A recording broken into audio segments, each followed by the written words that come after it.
Hello, my beautiful friends. Welcome to Resilient by Nature. This is a video about tapping the 5 elements of traditional Chinese medicine for support and balance. I have tons of information for you today, so let's just dive right in. First of all, what are the elements? Everything that you know in the universe is made up of the elements. The elements are in everything, and the elements are everything.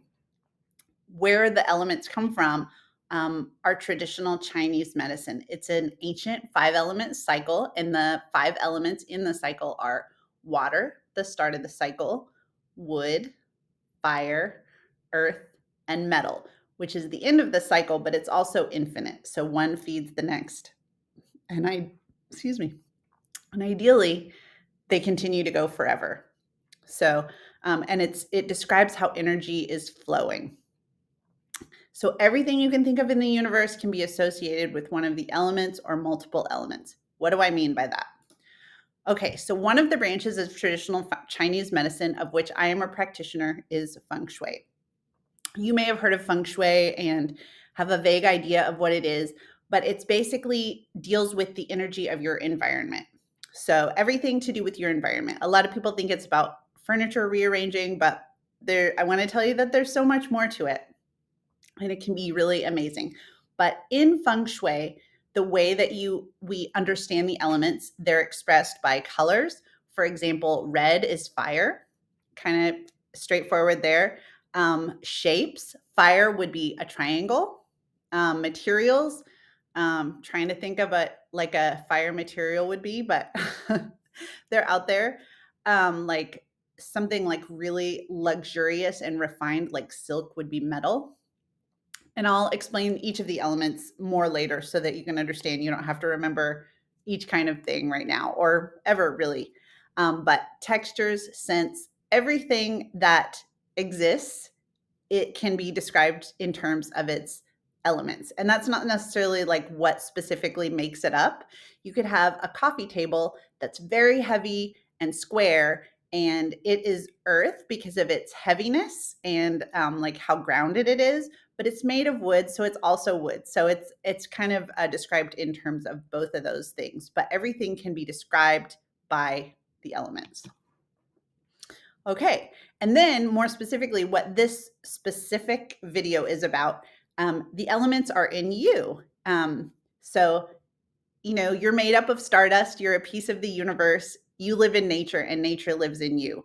And the way that the elements are expressed in people are through our moods, our energy levels, our circadian rhythms, when we get up in the morning, when we like to go to bed, all related to our elements. Our ability to create and manifest. We're all amazing creators. But when we lead with an element, we do it in a different way than somebody who leads with a different element. Appearance and body shape.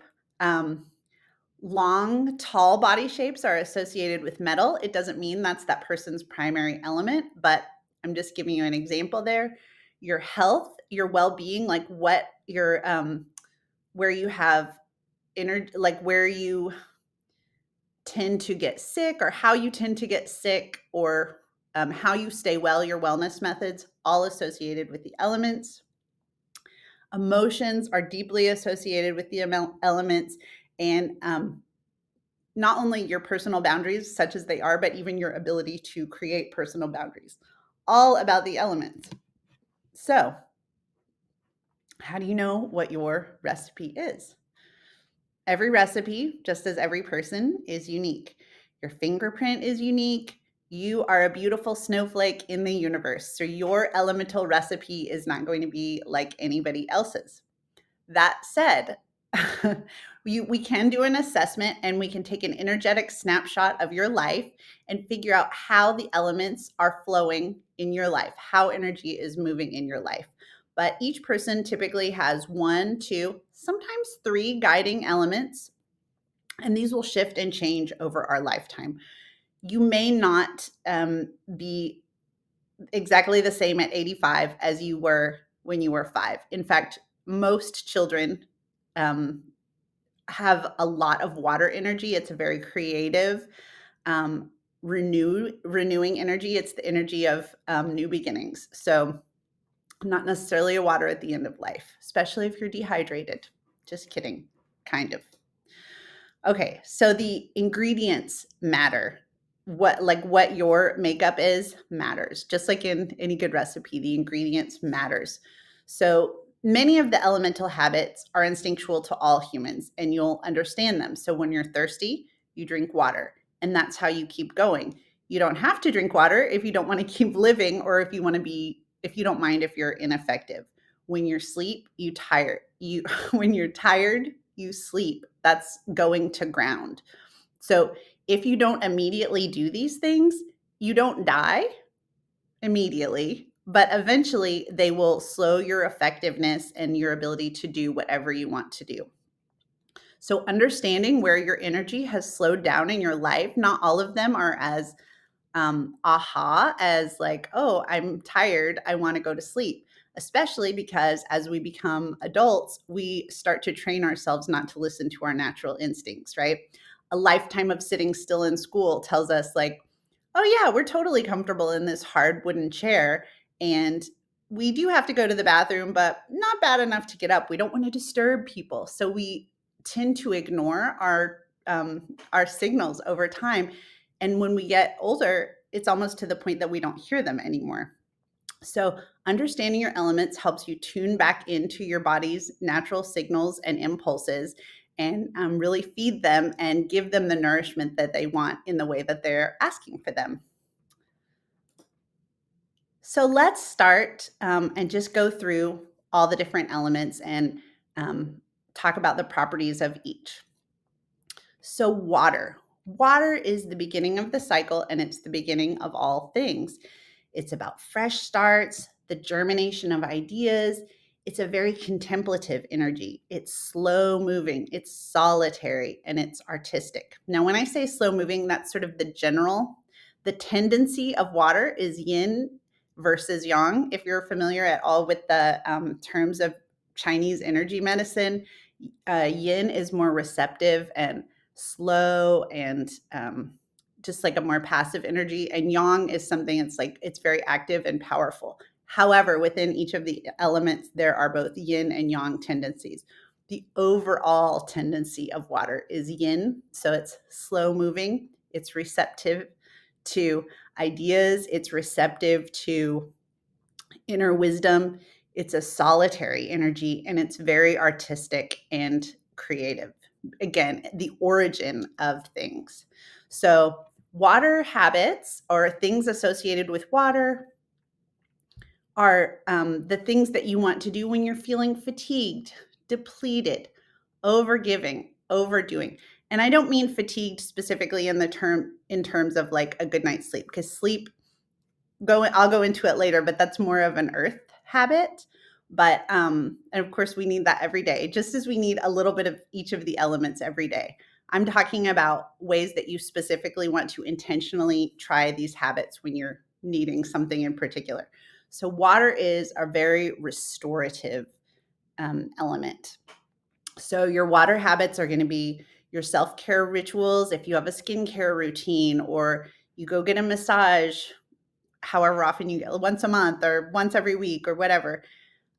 It's time spent in or near a body of water. You can just sit by a lake, sit by a river, and it's restorative. But you can also take a bath. You can swim. Anything like that where you're spending time in water. You can drink more water. Easy enough, right? Everybody tells you you need to drink more water. That is because it is restorative. It's a restorative habit of water.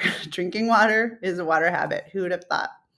Time alone is very restorative. Even if you're an extroverted person, you need time to process and get new ideas. So, time alone is really important for everybody and can be restorative for anyone. And then, if you are a water and you want to restore yourself, you want to do like fluid exercises, movements such as Tai Chi, anything that mimics water is would be a water habit. And so Tai Chi is restorative and it's slow moving and it's very fluid. All right, enough about water. The next is wood. Yay, wood. So I'm a wood. I lead with wood, I'll say. But also, that is the energy of wood. Wood is about growth through creative action. Wood is not, if you ask a wood to get something done, they're like, yeah, I did it yesterday. So it's determined, it's fearless, it's experimental, flexible, and powerful. It's like, let's go. So if you ever see, people like to say, let's effing go, that is wood energy all the way. So when you're ready to make changes and grow, wood is the element that will get it done. So wood habits, no surprise here, fast exercise and weightlifting. It's not that other types of exercise are not good for woods. In fact, they are. Walking is good across the board. Yoga is actually also strongly associated with wood and strongly associated with metal because it's about flexibility and stretching. Again, I'm not going to say that there's nobody that there's anybody that yoga isn't good for, but especially for woods, it helps them kind of slow down that energy and get out of their heads. So but a wood habit, if you are a person who loves to make lists, if you love to brainstorm and any type of creative pursuits, water is like a very artistic creative energy, but wood is actually like, let's do the art. We're making the art. We're doing all of our creative pursuits. Competitions, you will definitely find wood energy in competitions. They not only want to do something and compete, they want to win every time. So woods are very competitive, but you don't have to be a wood to get to harness some of that wood energy. You can be in a competition. And of course, organizing and systematizing. It's very comforting for wood energy to be in control of their environment. So definitely a lot of the organizing and systematizing of anything, not just of stuff, but it can also be of schedules, of employees, of factory floor, anything like that. That is wood energy. On to fire, the spark that moves us. Everybody wants to have a fire at the party. So, fire is about passionate momentum and it makes an idea worth pursuing. It's bright and powerful and warm and fun. Fire is what we want to be near. So, when you want to really enjoy the ride and remember what life is all about, fire is a celebration of life. It's in the moment energy. Um, Wood is very future focused. Water is about the past. Fire is right now. So, fire habits, any type of cooking, especially with spicy foods, spicy ingredients, all that is associated with fire. Dancing and rhythmic exercise. Now, I did say that there's nobody that yoga isn't good for, but fires are probably going to be your most resistant to doing it all the time unless they have another strong subtype, which most people do. But the fire energy is going to say like, I don't want to do yoga, let's do some salsa dancing. They want to do rhythmic things. Team sports are all about fire energy. It's like that enjoyment of the moment and like camaraderie and people and all of that. Anything dealing with love, sex, romance, partnership, that's all fire energy. And of course, you feel it in your heart. The heart is strongly associated with fire, also the pericardium. Another Chinese organ system called the triple heater, that is also fire. Lighting candles or the fireplace. If it's like winter, sitting in the sun. We're coming up to the Christmas holidays, light displays, electronics, anything to do with like electricity right now, fire. Passion projects, like doing anything that you really, really care about, fire. Parties and gatherings, fire. And fire is especially the element that you want to move toward when you're feeling lonely or mostly like lonely or you've lost or dull, like you've lost that spark of passion. That's when you really want to lean into those fire habits. And there are some there that whether you're an introvert or an extrovert, you can surely turn on your light display or eat spicy foods or whatever it is. Then there's earth. Mother Earth. It's the perfect term because Earth is the archetypal mother energy. It's the caregiver. It's the deeply connected crucible, the big cauldron, this big ceramic cauldron where change happens. It's a container for that cauldron. It brings people and projects together. It's like where things are made, where things are brought to fruition. It's while wood is a very creative energy and like making things, earth is very masterful. It's focused. It's really stable. So, um, I'll read the slide now. When you want to bring people or projects together, earth is the stabilizing home base. So things that are associated with earth, hiking, camping, gardening, and time in nature, any type of connection with nature, ecology, all of that. Hospitality and cozy comfort. Earths love comfort. We all love comfort, but Earths love it more than you, unless you are an Earth.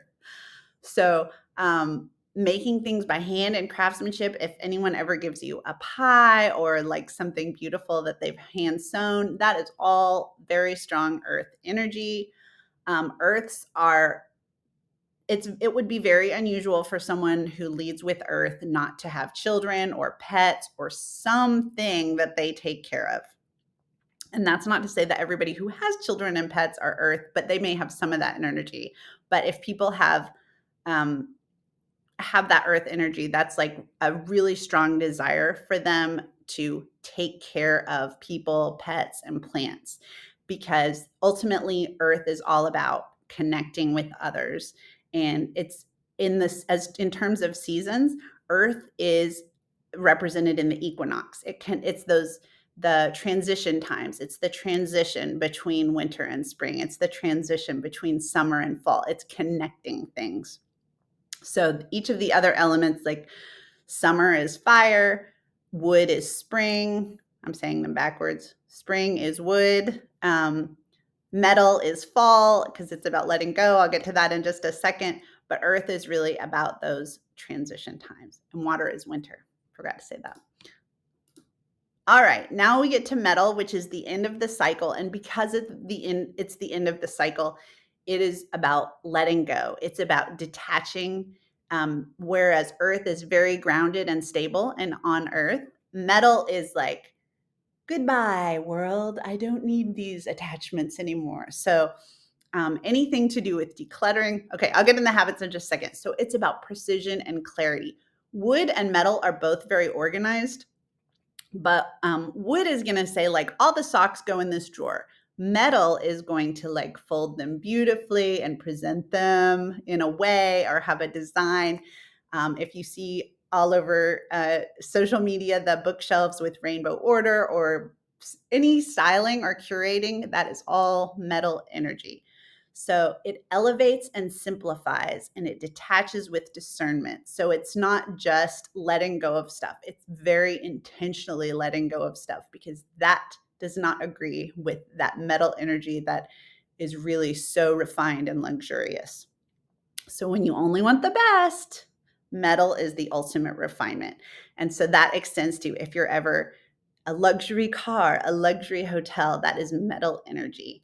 So curating and styling as a designer, when you see those beautifully organized homes that are worthy of books, that it's not just that the home is efficient and run well, it is like so beautiful. It's in a magazine or a book. That is metal. Minimalism, decluttering, even if you aren't taking it to the level of ascending straight to heaven, decluttering, cleaning house, polishing, repairing, restoring, making anything really just the best and finest version of itself, all metal energy. Metal is also very spiritual.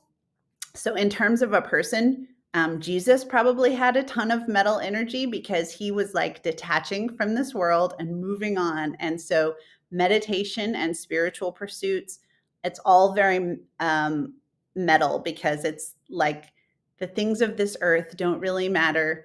But sometimes in their emotions, they can be very detached from other people as well. I mean, everybody has like multiple energies. So I don't want to say everybody is like completely away, but that strong metal energy is very detached, which is why metal is strongly associated with boundary setting or having personal boundaries that are kept, all very strong metal energy. And again, that luxury. So this was just a quick review. There are so many aspects of every element. I could talk about it forever. I'm already over time. So I'm just going to quickly tell you about the personal elements session, which is something that I offer to people and I offer to the world. And it is a great way to understand how energy is flowing in your life. So I send you a little quiz, I guess you could say. It's an assessment, and you take it, you completely self-assess, and you it's element based, so it's based on each of the elements, and then we take a look at it together and we discuss your intention and we reveal the meaning of your results. So I'll go into some of these habits, but much more personalized to you and more specifically to your intention, the way that you want to have energy moving in your life and flowing in your life in ways that you think that it's not. And we will develop a custom routine or simple shifts in your energy and habits that will completely light up your life and support your intention. So I offer these for individuals. It's $99. For couples, it's $150. It's a completely clutter-free gift, and it supports your well-being. So there's just no reason in the world not to get it. They're so fun to do together. We'll meet over Zoom for about an hour and discuss your results, and you can ask any questions you want, and then you get a beautiful report, as beautiful as these slides and as beautiful as you. So thank you so much for joining me today for the 5 elements and being resilient by nature. If you have any questions, please leave them in the comments. Please send me a direct message or an email. I would love to hear from you. Thank you so much. Have a great day, everybody. Bye.